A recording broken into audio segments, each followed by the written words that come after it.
Welcome to Mind Atlas. Tonight, we drift back to the earliest memories of the world, a time when gods still walked among mountains, and the air carried the scent of fire and stone. The war had ended, the Titanomachy, that great clash between the elder Titans and the rising Olympian gods, had shaken the bones of the earth.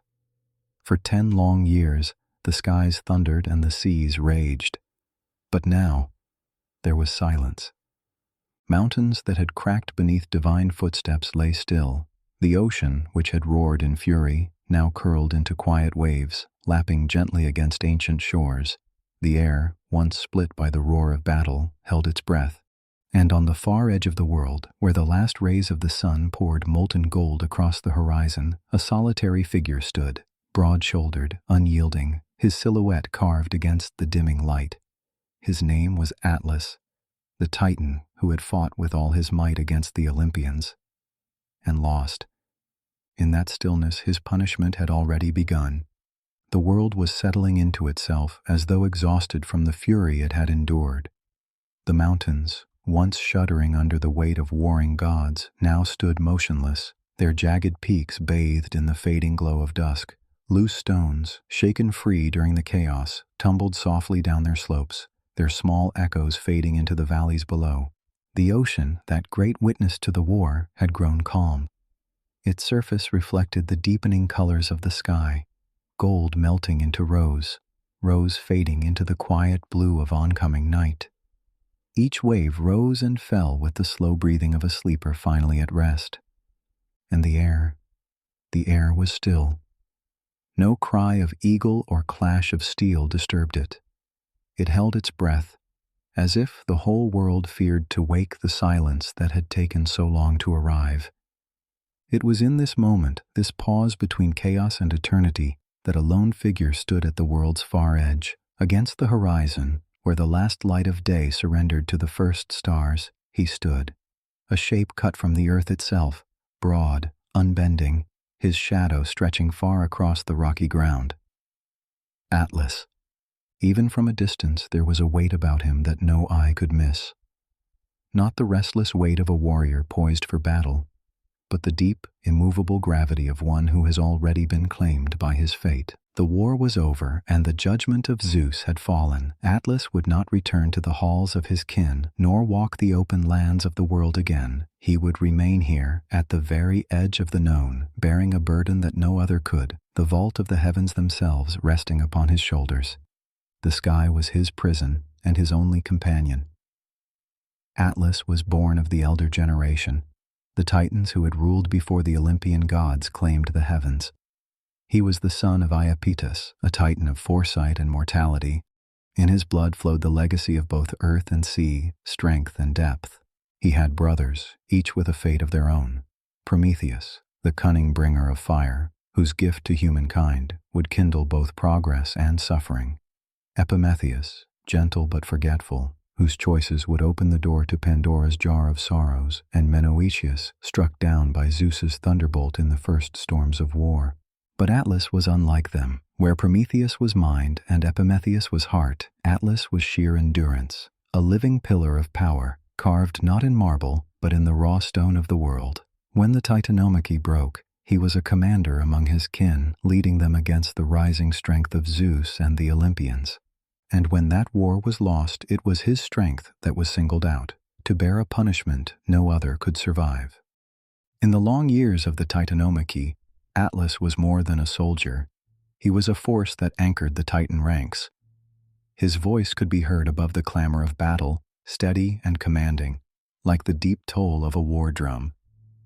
When the earth shook beneath the charge of gods and the sky split with lightning, it was Atlas who stood unyielding, rallying those who faltered. His presence in the fray was like a living wall, his great frame absorbing the fury of Olympian strikes, his strength holding the line when others began to waver. The Titans fought with fire, storm, and stone, but it was Atlas's will that bound them together in those final, desperate days. And yet, even the mightiest wall can be broken when the tide turns. There was something in his bearing that words could not quite hold, a steadiness that seemed older than the war itself. In the chaos of battle, he moved with the slow certainty of a mountain that walks, every step deliberate, every strike inevitable. He was not quicksilver like Hermes, nor thunder like Zeus.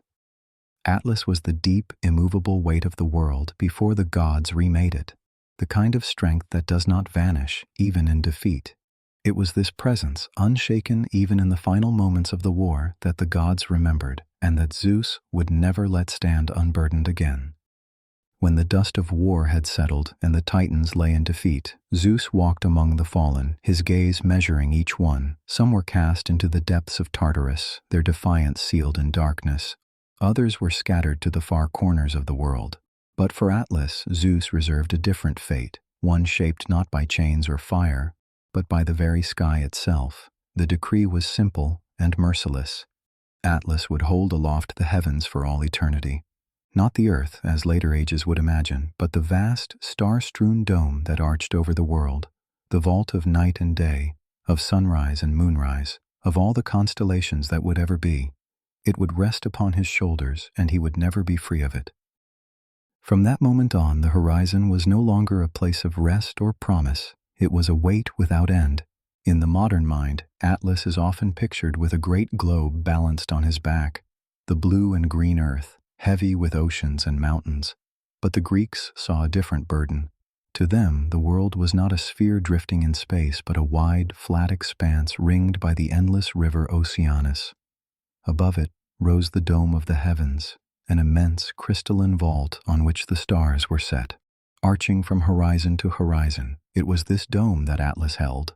Not solid earth beneath his feet, but the cold, shimmering weight of the sky pressing down upon him, a pressure without substance, yet heavier than stone.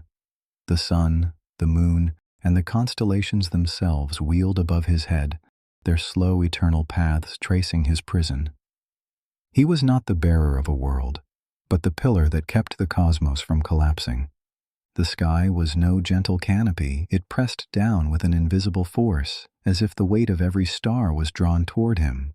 The air at that height was thin and sharp, tasting of frost even in the warmth of summer. The wind, unbroken by mountain or tree, wrapped itself around him in restless currents, whispering through the night, howling in the storms. Above him the constellations moved in their patient arcs, Orion's hunter's bow, the glimmer of the Pleiades, the great river of the Milky Way, all drifting in slow procession, their cold light brushing across his brow. Seasons turned, yet he remained unmoving, the stars wheeling endlessly overhead.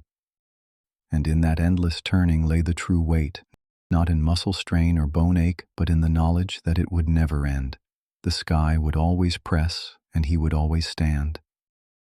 The ancients placed Atlas at the far western horizon, that place where the sun sank into the great river Oceanus, and the world, as they knew it, came to an end. It was a realm of long, slanting light, where day's last warmth lingered before giving way to the cool breath of night. Here, land met the unbroken waters, and beyond those waters lay only mystery. The Greeks imagined it as a threshold between the living world and something far older, far deeper, a place where the edges of reality frayed into the unknown. At this lonely post, Atlas stood. Behind him, the lands of men and gods. Before him, the endless horizon, gold at dusk, black as onyx when the stars emerged. In the last moments before sunset, the land around him would glow as if gilded by the hand of a god. The rocky ground caught the light in warm copper tones, and the distant hills burned briefly with fire before fading into shadow. Beyond lay the ocean's edge, not the restless churning sea of mortal harbors, but a vast, unbroken expanse, smooth as glass beneath the dying sun. Its surface caught the colors of the sky, turning from molten gold to deep violet, then to the silken black of night. And when darkness fell, the wind rose. It came from every direction at once, sweeping across the empty horizon, carrying neither scent of land nor voice of traveler. In its breath was the sound of eternity, a low, ceaseless murmur, like the whisper of the stars themselves. Here, in this place of golden endings and endless night, Atlas kept his silent vigil. Not far from where Atlas stood, legend placed the garden of the Hesperides, a hidden grove at the edge of the world. There, among twilight blossoms and leaves that shimmered like bronze, grew the golden apples of the gods. The daughters of evening, the Hesperides, tended the trees, their laughter drifting like music through the air, mingling with the hum of unseen bees.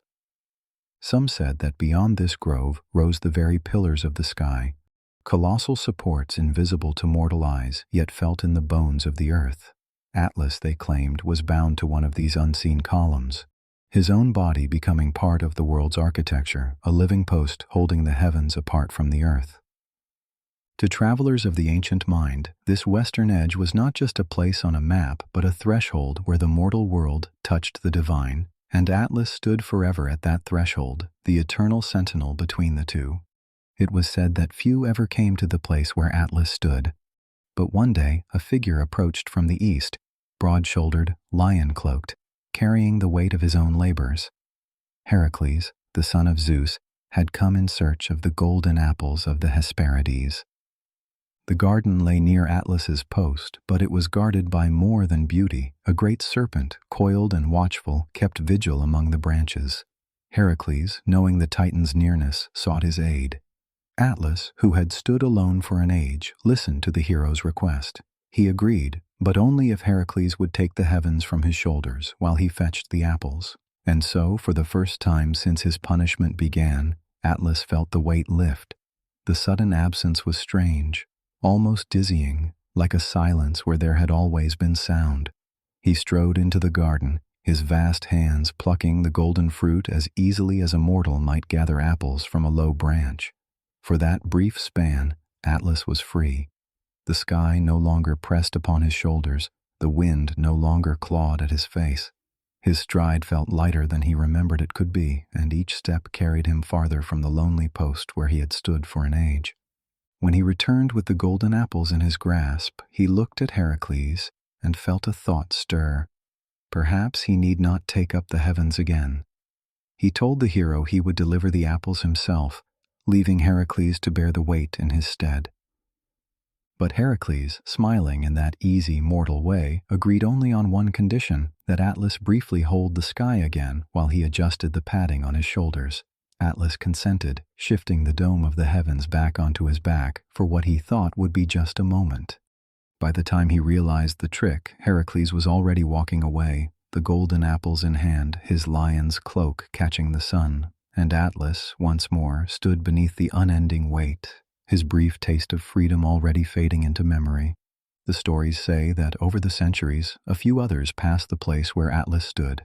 Sailors who had drifted too far west claimed to see him from the deck, a dark figure against the dying sun, unmoving yet vast enough to make the heart falter. They would turn their ships quickly homeward, whispering that to look too long was to feel the weight he bore. In some tellings, Perseus came this way, carrying the head of Medusa. When Atlas refused him shelter, the hero revealed the Gorgon's face, and the Titan was turned to stone, a mountain range that still holds the sky. Yet even in this form the burden never left him. Others said strange winds rose near his post, carrying the scent of distant lands and the echo of voices from across the sea, as if the horizon itself bent toward him in recognition. Whether these travelers were real or only fragments of story, they left Atlas unchanged. For his place was fixed, his vigil unbroken. Through the ages, Atlas became more than a figure from an old tale. He became a symbol. His image, shoulders bent beneath an unseen weight, spoke of burden, of responsibility, and of endurance. To the Greeks, he was not a villain to be punished, nor a hero to be praised, but something in between, a necessary presence, a force that kept the world in balance simply by standing his ground. His struggle was not one of conquest, but of constancy. In art and story, Atlas came to represent those who bear the weight of things larger than themselves, the pillars of families, the keepers of knowledge, the guardians of tasks that cannot be abandoned. His is the kind of strength that does not seek glory, yet shapes the world all the same. To the Greeks, Atlas was not cast as a monster to be feared, nor as an enemy to be vanquished. He was a fixture of the cosmos, as essential as the mountains, the seas, or the wind. Without him, the sky would fall, and the ordered world they knew would dissolve into chaos. His defiance in the war was remembered, yes, but it was overshadowed by the role he now played. In their eyes, his punishment had become a service. He stood as the necessary pillar between heaven and earth, the silent strength that made all other life possible. And perhaps that is why his image endured, because even in defeat, Atlas remained indispensable. In the quiet of his vigil, Atlas becomes more than a figure of myth. He becomes a mirror, for we too carry our own skies, burdens we did not choose, responsibilities that cannot be set down so easily. They may not be made of stars and constellations, but their weight can press just as heavily on the heart. Yet, as with Atlas, these burdens can shape us. They can give us a steadiness we never knew we possessed, a quiet strength that endures through storms and silence alike. Sometimes the weight does not only crush, it carves, refining us into something stronger, something essential. And perhaps when we look up at the night sky, we might remember that somewhere in the realm of story, Atlas still stands. And in some small way, so do we. Night gathers once more over the place where Atlas stands. The horizon fades into deep indigo, and the first stars prick the sky like distant lanterns. One by one, constellations take their places, old companions in an endless dance. The air is cool, carrying the salt of the ocean's edge and the low, steady hum of the wind. Above him, the heavens wheel in their patient arcs, the same patterns traced 1,000 times before and 1,000 times yet to come. Atlas does not move. His silhouette blends with the dark as if he were part of the landscape itself, a living mountain holding the vault of the sky. The weight is eternal, but so is his endurance.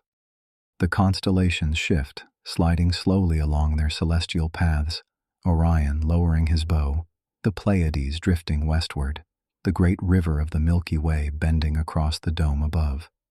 Seasons come and go in the stars, but Atlas does not change.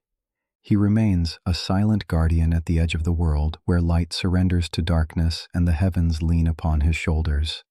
And though no mortal stands beside him, the whole of the sky rests in his keeping. Somewhere, beyond time's reach, he endures still, steady as the stars, patient as the night. Above him, the sky settles into its deepest shade, the stars glowing with a quiet, ancient light. They seem almost to lean toward him, their weightless brilliance pooling on his broad shoulders, as though the night itself has found its rest there. And so he stands, beneath the endless dome, the stars cradled upon his back, a burden to some, a crown to others, his place in the cosmos as fixed as the constellations he holds. In the hush between heartbeats, it is easy to believe that the whole universe sleeps more soundly because Atlas is there to keep it in place.